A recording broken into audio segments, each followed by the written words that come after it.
everybody, I'm Joshua Orro, the Mustang Prince, and welcome to Mustang Prince Orro Reports.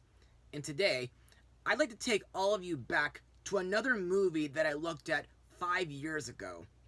For those who may not remember, me and my friend Scott Addison, the host of Go Back Movie History, and my working neighbor, collaborated together to blog the 2017 live-action remake of Disney's Beauty and the Beast.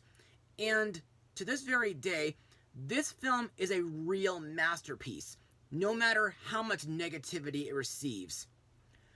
Okay, I understand that the live-action Disney remakes do have a mixed reputation, and I can sort of understand where everybody is coming from, but still, I love this movie for the nostalgia, the acting, the music, and several new features. Plus, almost every time I watch it, it feels very reminiscent to the 1994 Broadway musical, and I just hope that someday my friends at Musical Theater Village can do their own production of this show. Plus, Beauty and the Beast has got to be one of my favorite Disney remakes, next to The Jungle Book, Cinderella, Aladdin, and The Lion King. Bash me if you want, I do not care. Also, during the holiday season of that very same year, I looked at Beauty and the Beast, The Enchanted Christmas, and I still stand by that it is a guilty pleasure for me.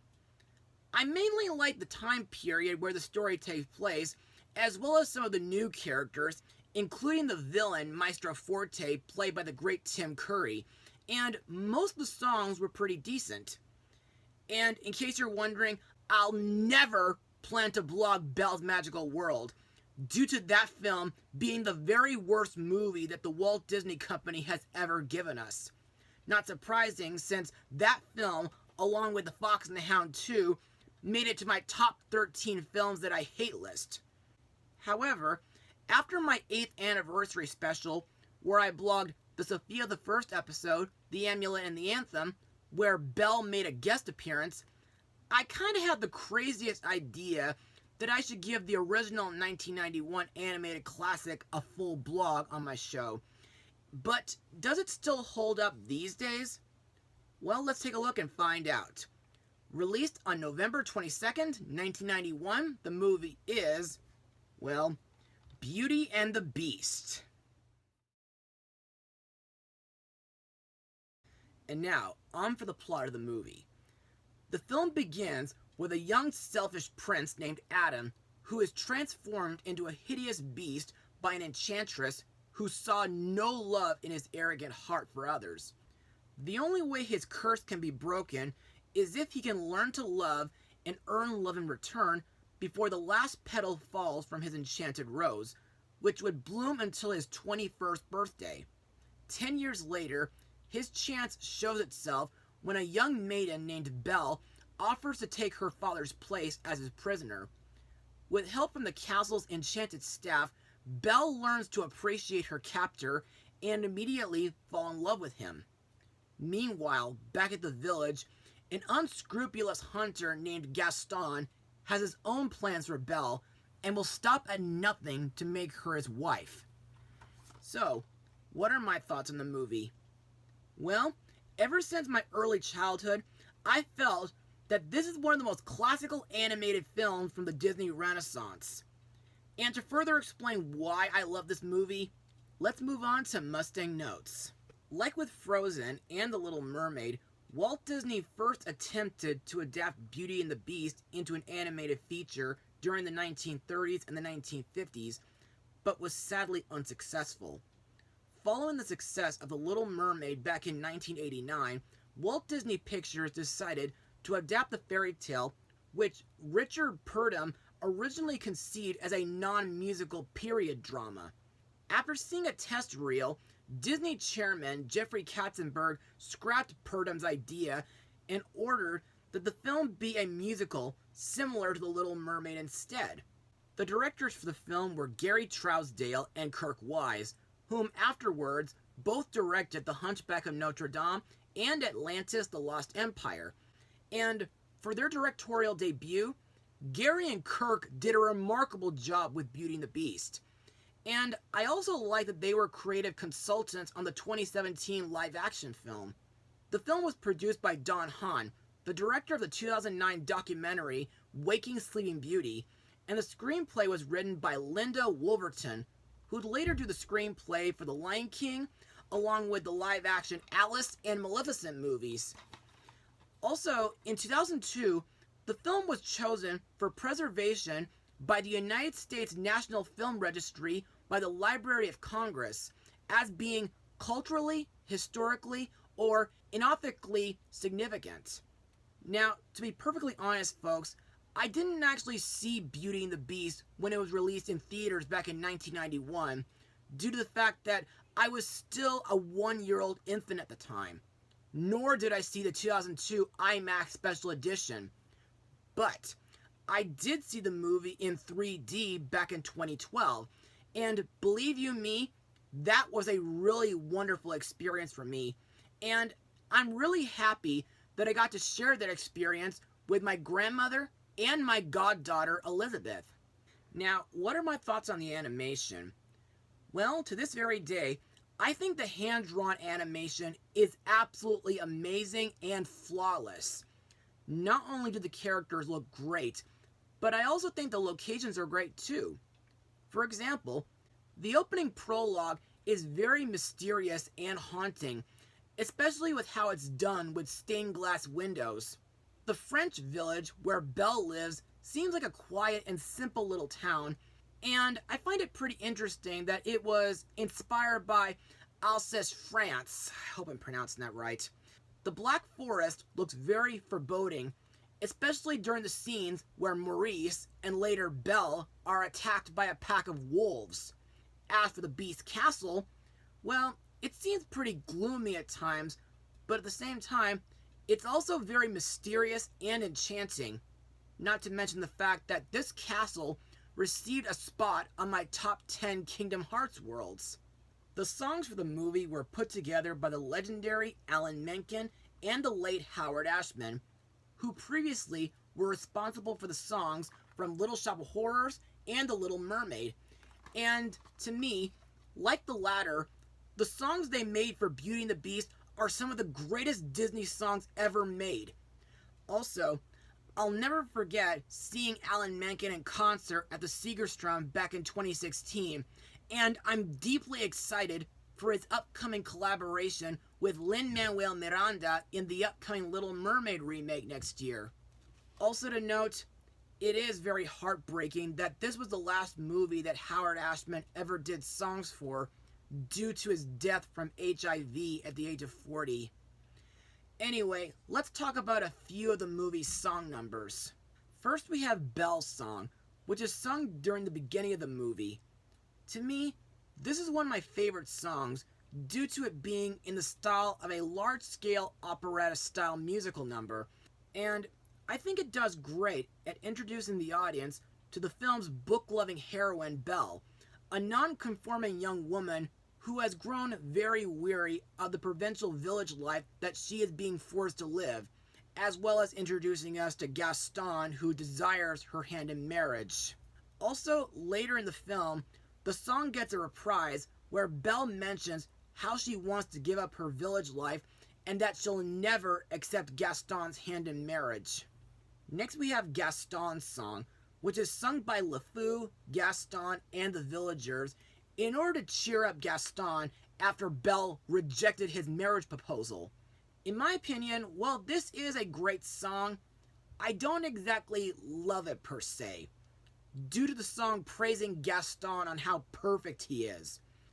But I think the reprise version is a lot better, due to Gaston coming up with a plan to force Belle to marry him by locking her father up in the insane asylum. Also, I've been wanting to say this for many years now. Does anyone get the feeling that this song kind of feels reminiscent to Life from Fiddler on the Roof, due to both songs being sung in a tavern? Well, maybe it's just me anyway. Next we have Something There, sung by Belle and the Beast. This song is sung where Belle and the Beast's shady relationship begins to blossom into friendship. And in my opinion, this song is really sweet.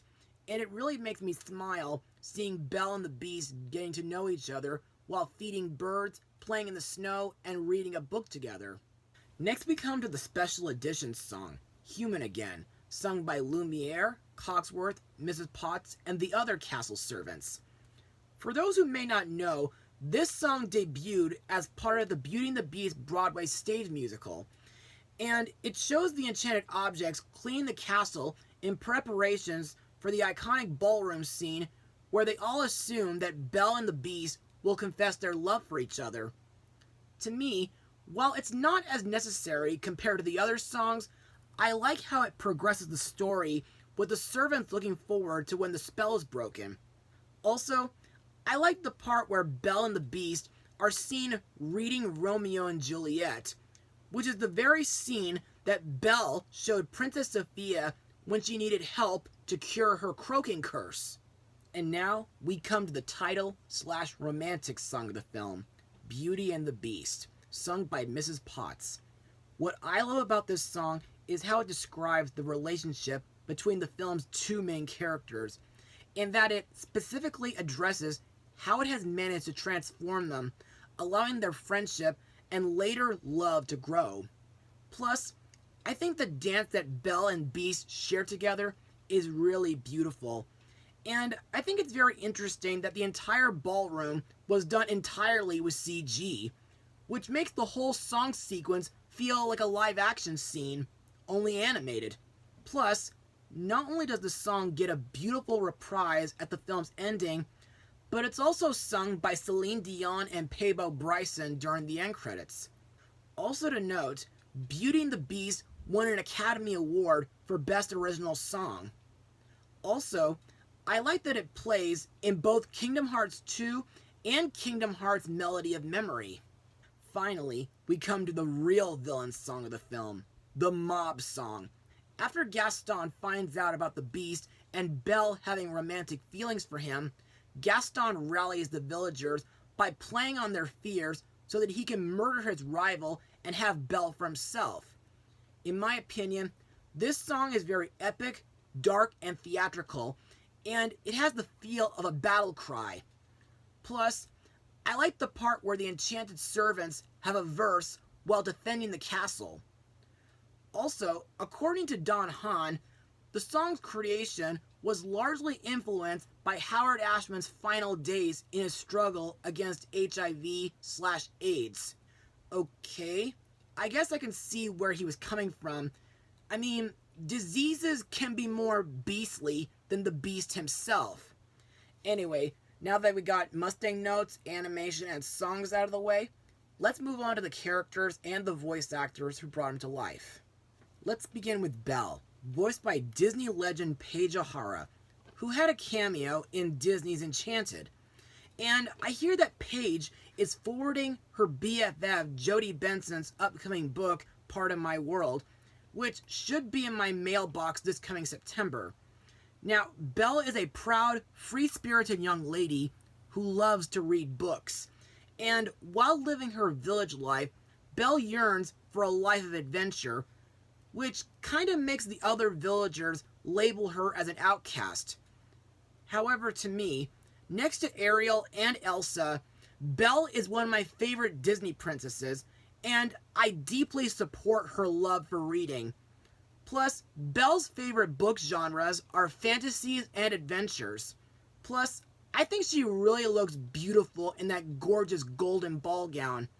And I must confess that Belle is the kind of Disney princess whom I definitely want to be BFFs with. And I'll never forget that very time when she kissed me at Disneyland back when I was 11 years old. Also, in the Kingdom Hearts games, Belle is one of the original 7 pure hearts who have the ability to open the door to darkness. Plus, it may be just a coincidence, but I think Belle might have been the inspiration for Twilight Sparkle. Next we come to the Beast, aka Prince Adam, voiced by Robbie Benson, who got to voice Blaze in the story of PJ Sparkles, Drake from Dragonheart: A New Beginning, Asa in The Crippled Lamb, and young Nicholas in The Life and Adventures of Santa Claus. when Adam was an 11-year-old human prince, he was spoiled, selfish, and cruel, and he was transformed into a beast as punishment for not letting an old beggar woman, who was in reality an enchantress, take shelter in his castle. And the only way Adam can be freed from his curse is for him to learn to love and earn love in return before the last rose petal falls. Otherwise, he'll be a beast forever. Fun fact, Adam's beast form is like a mix of an American bison as well as a bear, a gorilla, a lion, a wild boar, and a wolf. In my eyes, during the beginning of the movie, the beast starts off very hostile, grumpy, and miserable, as well as having a very bitter outlook on his life. And he's very quick to become frustrated and throw a raging fit when things don't really work out his own way. Plus, his beastly form makes him feel very guilty and regret for his past actions. Plus, I think Robbie Benson's voice for the beast is very huge and gravelly. Also, while I didn't really like the part where Beast frightens Belle in the West Wing, I can sort of understand why he made it off limits, mainly due to his enchanted rose being very delicate, which, in a way, kind of shows the Beast's protective side. Sorta.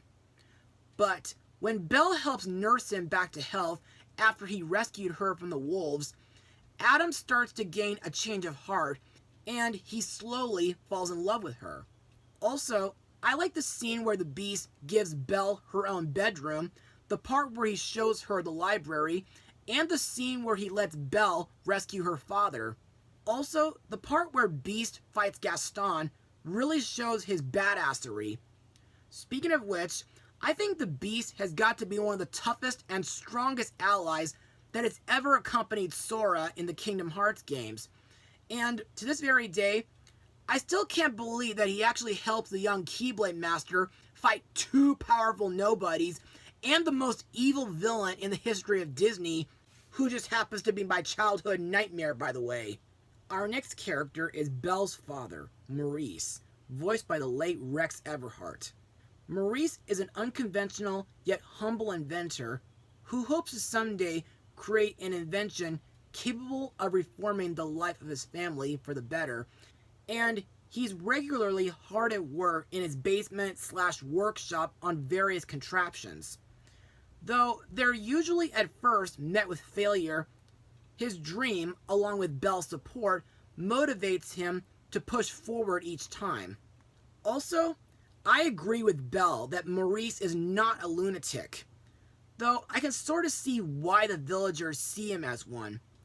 Maybe other inventors might have been treated like that too. Plus, ever since I was little, the scene where the Beast locks Maurice up in the dungeon was very frightening, and I really felt bad when Maurice fell ill. However, between all that, I thought it was really risky and gutsy of him to go out into the woods to find the castle and save Belle himself when no one else would help him. And I like that he left the cottage before Gaston could set his plan into action. Next we have Belle's horse, Philippe, vocalized by the late Hal Smith. I find Philippe to be Belle's most prominent animal companion, and to me, while he is nervous and easily frightened, mainly by the wolves, he's also smart, loyal, and friendly. Also, I think the crossroads scene is one of Philippe's smartest moments, due to him feeling reluctant about taking the foggy road, which Maurice thought was a shortcut. And I also like the part where Philippe somehow manages to find Belle in the fields nearby her cottage and takes her to the Beast's castle in hopes to find her father. Next we come to the movie's villain, Gaston, voiced by Richard White. Now, in the beginning of the film, Gaston is not really the evil, calculating villain. He's more like a jerk. And I agree with Belle that he's absolutely rude, conceited, and full of himself. Plus, he's the kind of man whom I definitely do not want to be. Plus, Gaston's pretty much a mix of Sir Kay from The Sword and the Stone and Brom Bones from The Legend of Sleepy Hollow. Throughout the movie, Gaston is greedily determined to have Belle's hand in marriage, even by force if necessary. You know, if I ever had my way, I would tell that jerk off by saying, "Fat chance, Buster, Belle deserves better than the likes of you." But then again, I would definitely get punched as a response. Also, I think Gaston's most despicable moment is when he hires Monsieur d'Arc to lock Maurice up in the asylum unless Belle agrees to marry him. Plus, Gaston's obsession turns him into a beastly, ruthless, and traitorous villain, especially upon his discovery that Belle's love was for the beast, not himself. Next is Gaston's loyal and bumbling sidekick, LeFou, voiced by Jesse Courtee, whom years later voiced Isaac and David in The Crippled Lamb and Mr. Manchas in Zootopia. This character looks up to Gaston as his hero, and he usually takes all the abuse that Gaston inflicts on him. Plus, I think LeFou has a few funny moments, like when Gaston slams a tuba into his head, and I just can't believe that Gaston forces LeFou to stand guard in the snow in front of Belle's house for who knows how long. Also, I know I haven't been to Epcot since 1998, but I heard that 2 years ago, LeFou became the star of the Beauty and the Beast sing-along show at the French Pavilion, which retells the story in the same style as The Lion King 1.5, where LeFou helps Belle and the Beast together while taking part in various moments. And now we come to one of my favorite characters, Lumiere, the castle's maitre d', voiced by the late Jerry Orbach, who'd later voice Pierre in the extinct Enchanted Tiki Room under new management in Florida, and Saluk in Aladdin and the King of Thieves. I really love this character due to his French accent and his kind-hearted but rebellious personality. Also, Lumiere has a habit of disobeying the Beast's strict rules, but on the other hand, I'm glad that the Beast often turns to him for advice. Plus, Lumiere is very flirtatious, as he is frequently seen with Fifi the Feather Duster, and he has faith that Belle will break the spell.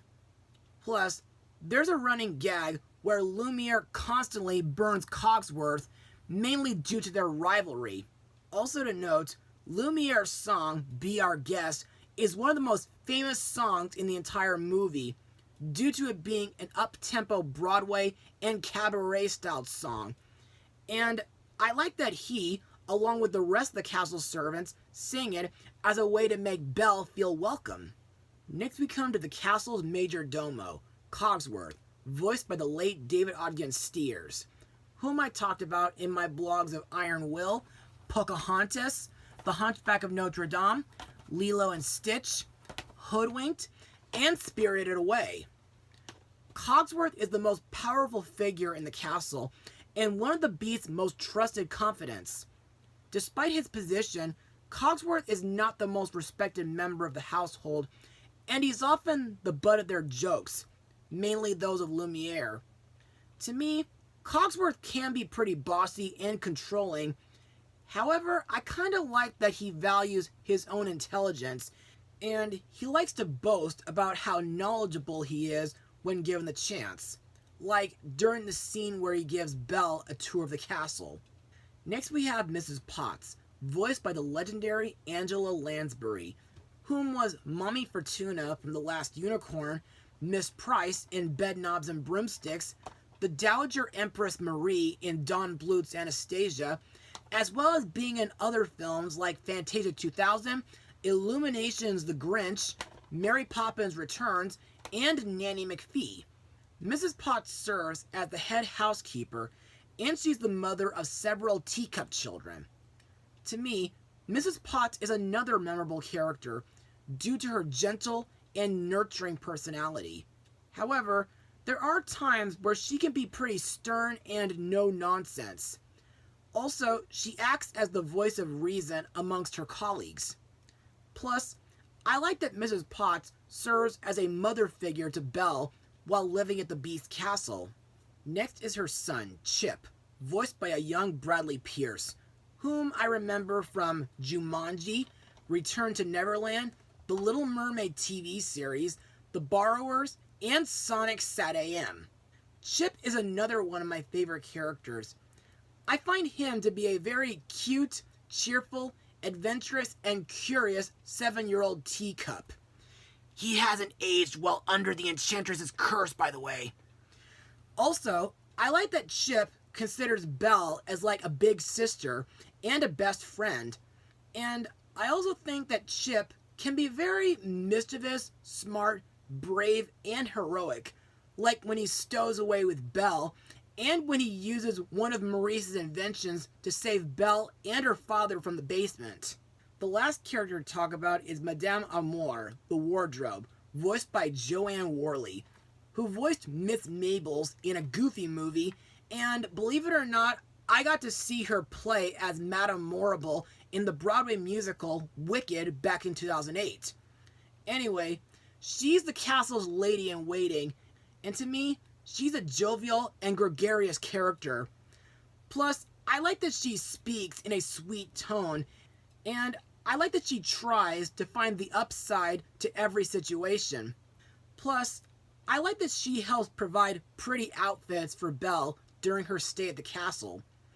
Other voices in the film include Mary Kay Bergman, Kat Susi, Brian Cummings, Alvin Epstein, Tony Jay, Kimmy Robertson, and Frank Welker. And now for my final words. Overall, Beauty and the Beast is truly an animation masterpiece and a real classic from the Disney Renaissance. The hand-drawn animation is wonderful, the story is fun, magical, and romantic. The characters are lovable, memorable, and always make me smile. The voice acting is spectacular, and the songs by Alan Menken and Howard Ashman are timeless Disney tunes. And I understand that fans prefer this version over the 2017 one, but personally, I like them both for my own reasons. And after watching this movie again, I'm hoping that soon my friends at Musical Theater Village can do their own stage production of Beauty and the Beast.